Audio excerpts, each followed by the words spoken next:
Hey guys, welcome back to my channel. My name is Nicole McFarland of the Oily Ponderosa.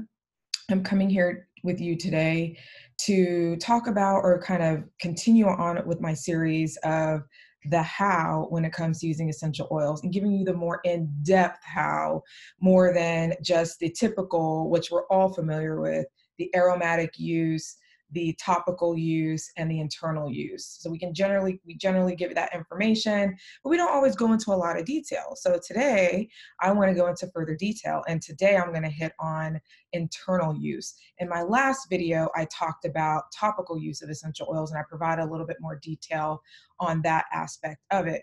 I am a certified aromatherapist, so I just want to make sure you know that, so that you don't think I just kind of made all this stuff up based on no education at all. Um, and and and what I really want to emphasize on today, especially because we're talking about internal use, is that I'm making these recommendations or suggestions or how-tos on the internal use of Young Living essential oils. Young Living has a seed to seal promise. What that means is that they can, from the dirt to the seed, until that seed becomes a plant, until that plant comes out of the ground and then gets distilled, then gets bottled, from seed to seal, it is a promise that your products will never be compromised in any way.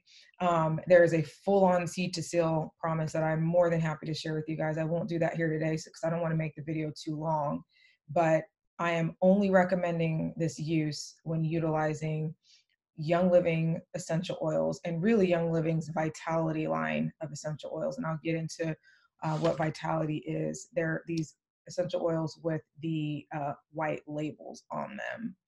So when we talk about the internal use of essential oils, there are multiple modes of application. So there's multiple ways that you can use essential oils internally.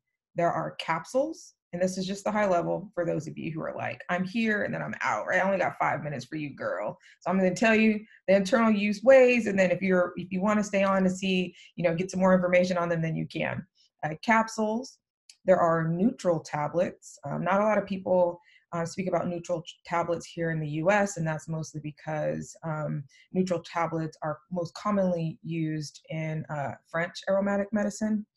There are gummies. So I know people have had DIY recipes on how to make a gummy. This essentially is gummies with essential oils in them. Suppositories and pessaries. So suppositories are used rectally and pessaries are used vaginally. There's cough syrup, there's cough drops, and there's our traditional, everybody knows, you can put essential oils in your food and or in your water, to make a tea, or just in your plain water every day. So let's talk about capsules. I use these clear vegetable capsules. I don't know if you guys can see them. Clear vegetable capsules. And I'm going to take one of them out of this container. You can get your veggie caps or gel cap. You can get them from anywhere. These are from Young Living, and they're vegetable caps. And they're these little capsules that you can break apart. And I generally, when I'm making a capsule, I am using this little device here, and I'm going to show you. So I've got this little doohickey. I've got this little doohickey, and you put your capsules in these little holes. I can't see, and it will help you fill these little compartments here for you to hold your essential oils, but I'm using these 5 ml bottles instead of the general 15 ml. So anyway, you can buy one of these online. I got this off of Etsy, and that's if you want to make more than one capsule at a time, or you can make a capsule simply by, and I've got a video on this that I can always point you to, but you got your capsule and you can just drop, if you are filling a single capsule for whatever purpose that you need the capsule for, if you hold your hand here on your other hand while you're dropping a drop out of the out of the orifice reducer. Remember in my last video, I showed you about the little dot or the little hole that's on your orifice reducer. If you hold and stabilize yourself this way, you can get a little drop, one drop into the capsule if you want to make a capsule. Now, the important thing about capsules is making sure you've got a carrier in there. I generally use honey, but you can use any carrier oil that you prefer, olive oil, coconut oil. So you have options. Again, honey is always something that I've got readily available. I can control the output of the honey because it pours slower. So it's a lot easier for me to use honey. You can always get a little pipette and, you know, and dip your pipette in your oil and then drop your pipette, your oil into your capsule using that pipette. So capsules will store for weeks. I know a lot of people will say capsules will only store for a few days or a day, or you got to take them right away. That is not true. It's also not necessarily true that you have to put them in the fridge, but I would. As long as you're not getting any condensation or liquid on the outside of that gel capsule, you can store those capsules for quite a bit of time without that capsule deteriorating. So just remember that you can absolutely make capsules and store them. I think that's the most important message, and to not get any liquid on the exterior of that capsule, because that's when it starts to break down. So gummies. The gummies that I would recommend is making sure that you're using a pureed fruit. And for your liquid, you know, making sure you've got lemon juice, your gelatin, because gelatin is what's going to make that gummy for you. So of course, gelatin is not a vegan option, but gummies are really good for if you're giving essential oils to younger adults or younger children, not younger meaning above the age of 5 to 12. But it's also good for people who don't like to take pills. So you can make a recipe, and I've got recipes. I can do a video on a recipe. You guys just let me know what you want and I will deliver that to you. But you can make gummies for those people, like I said, that really just aren't into taking a capsule. You're going to want to make sure you've got silicone molds, and they make these, they make a plethora of silicone molds for making jellies. You can find those very easily on Amazon. So pureed fruit, lemon juice, gelatin to make the gummy, and of course water and your silicone molds. All right. Another way is that we haven't gotten to detail on is those neutral tabs. So while we're talking about neutral tabs are used traditionally in French aromatherapy. We don't always have access to neutral tabs here in the US. You can get them. I did find them on Walmart. There is a brand called Pure Essential that sells neutral tabs. Pure Essential is one word and only one E between pure and essential. And they've got tabs. And again, reach out to me if you're not sure how to find them. But we've got Super C chewable tabs. Not sure you're going to be able to see that. Yeah, there you go. We've got our Super C chewable tabs. Guess what? Because I tested this. I tested it because, I love our products. So, but for anyone who, I dropped the lid. For anyone who might be interested on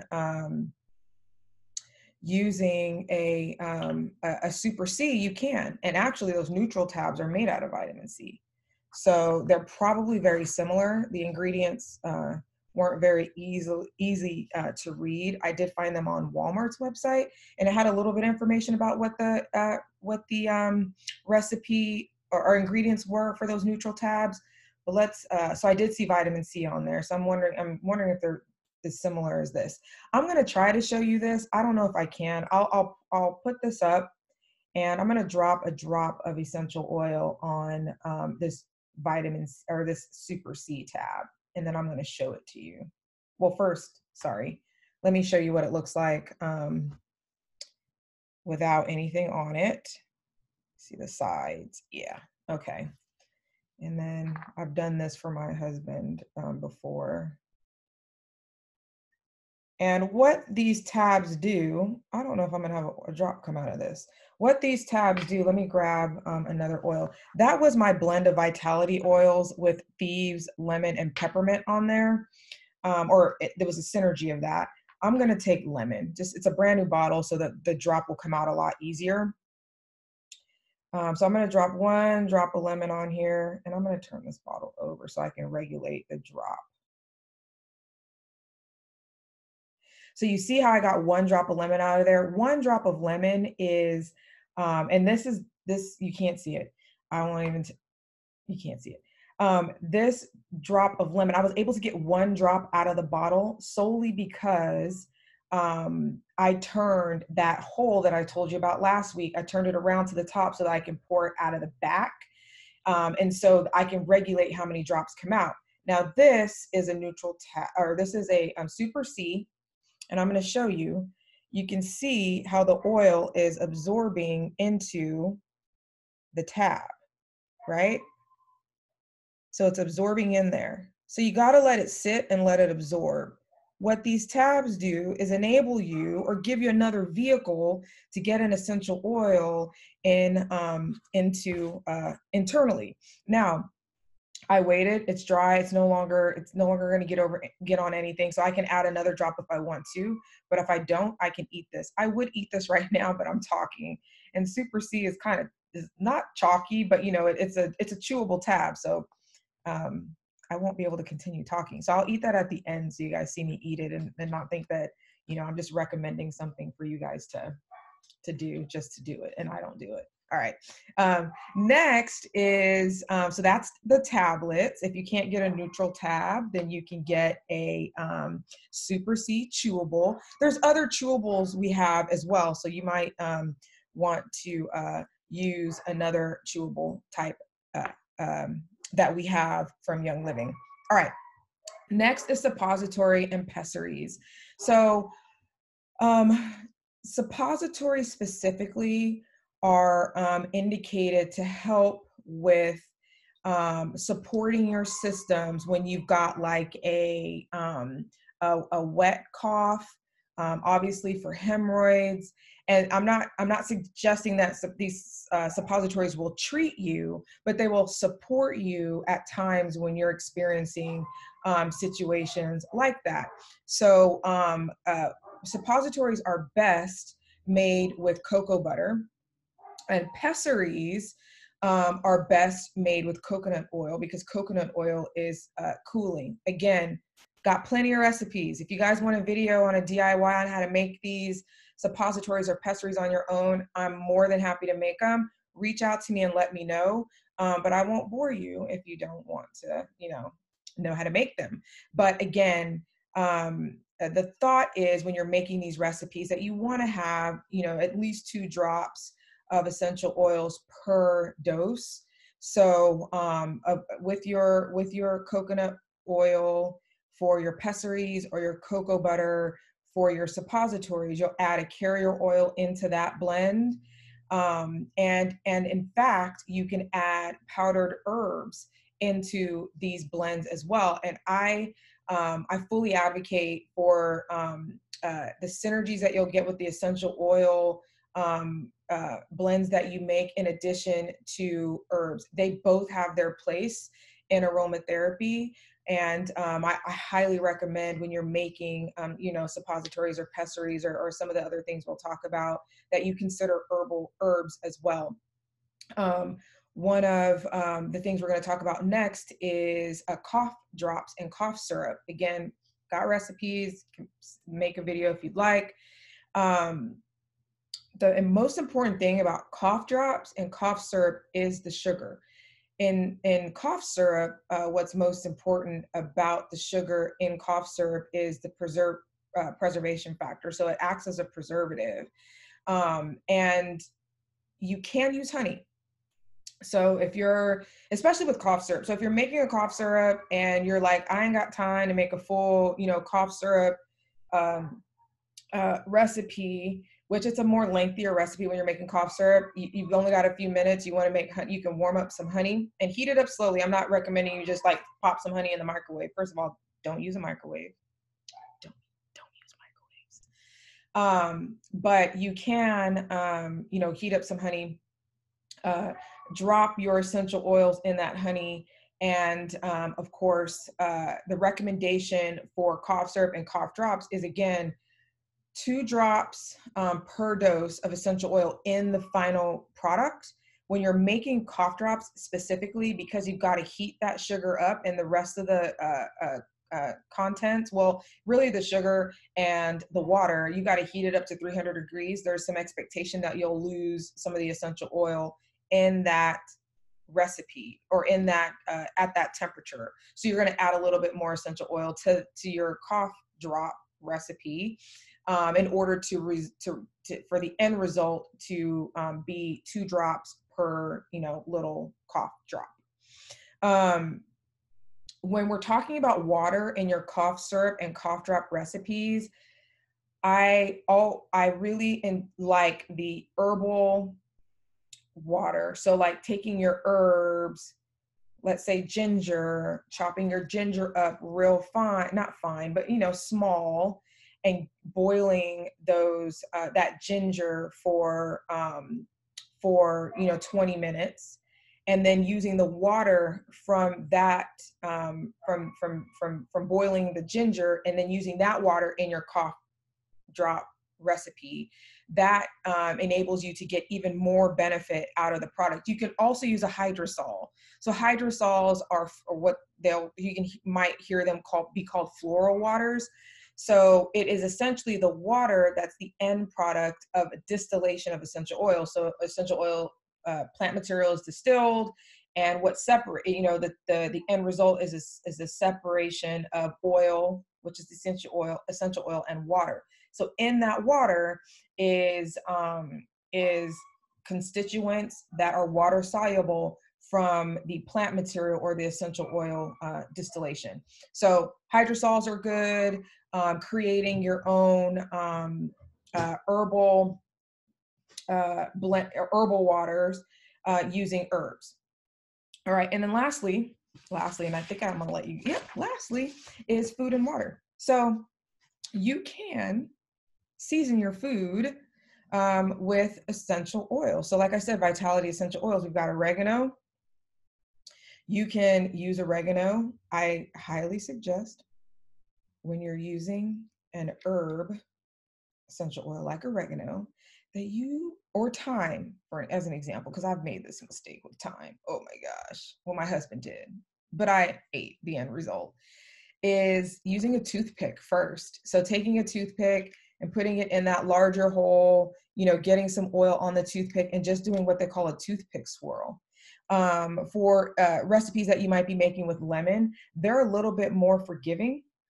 Can't see anything. My light is bright, apparently, because we're having a dark day here in Texas, so everything is dark. So I've got this light and it's flushing out all of my stuff. So I apologize for that. But lemon, as an example, you can use a drop or more, or depending upon your recipe and the volume of your recipe, easily, without ruining your meal. So a little funny story. My husband's like making a 1-pot dish with chicken and, you know, rice and stuff like that. And he's like, this recipe calls for thyme, and we didn't have any thyme, you know, dried thyme or fresh thyme. So I said, oh, we got the essential oil, you know, go ahead and put some in there. Well, I didn't think to say to him, you know, use a toothpick. In fact, at that time, I don't think I realized I needed a toothpick either. So I probably told him put a drop in there. He was making a big pot. Well, I think he said he put like 2 or 3 drops in there. Now he full on said it was an accident, but I mean, this is a big pot. And when it got done, like all you can smell is thyme. And then not only that, all you could taste was thyme. I mean, it was chicken, rice, broccoli. I think he had some cheese in there. And like we ate it because we're talking farm fresh, like the chicken was walking on the earth 2 days before we bought the meat type chicken. Like you don't just throw that away. So we ate it, and we ate it for 2 days. And I swear, I never want to see thyme again in my life. Just kidding. Thyme is very good for putting in your cleaning blends. So if you're making a blend to like clean your shower, you need to go do some research on the constituents in thyme to see how of an advantage it would be to have that in your little shower cleaner. Anyway, that's not talking about internal use. So I still love thyme, but yeah, be very careful with the herbal essential oils and make sure you're only using a toothpick swirl to start. The same is probably true for some other ones, but just, you know, be cautious. Use a toothpick swirl first. If it doesn't taste right, then move on. I make a chicken sausage that it's loose chicken sauce, you know, it's just ground chicken sausage. And in that I put a full drop of sage in there, and it's fantastic, but it's like a pound, right? So it translates well into a pound of chicken sausage, but you know, you put it in some other recipe where the sage is not supposed to be so, you know, so pungent, and it might not work out for you. All right, I think I've covered all internal use of essential oils. There's so many ways that you can use essential oils internally. Again, I'm only speaking about Young Living's Vitality line. Young Living is the world leader in essential oils. I love this company because of what they stand for. There are plenty of essential oils on the market. And I realize that some people would, you know, want to try, you know, other essential oils on the market. I don't just, I always pick the best when it comes to things, and the best for me, right? The best for you might be something else. But when we're talking about putting an essential oil into your body, I will never recommend another oil. And that is because I know that what's in that bottle is exactly what was pulled out of the plant. Companies can formulate in a lab some of the constituents that you find in essential oils. And because of that, just because there's some GCMS report out there, and that's the report that shows you what's in an oil, doesn't mean that the constituent it found is a plant-based constituent or a lab-created constituent. So do your due diligence on the companies that you use for essential oils. Please do your due diligence. I'm only going to tell you what I think is the best. I am an advocate for people doing their own research. And I'm driving this home today because we're talking about using something internally in your body. It's bad enough that using them aromatically, it could, you know, it's just as bad, you know, a bad oil, right? Using a company who's not up to par and not making a quality oil, diffusing that into your air is just as bad as having, you know, using a toxic product, right? So, but when it comes to putting it in your body, you wouldn't drink bleach, right? So be vigilant and be very cautious. Do your research. Ask me any question you want. I'm more than happy to answer that question for you. And I'm more than happy to pull any of these internal use recipes together for you as well. Again, my name is Nicole McFarland. I'm a certified aromatherapist. My company name is The Oily Ponderosa. I hope you like this video. Please comment, like, and make sure you subscribe. I need some subscribers so that I know you guys are out there and that I know you guys want to continue to see content from me. Everyone have a great week and a great rest of your day.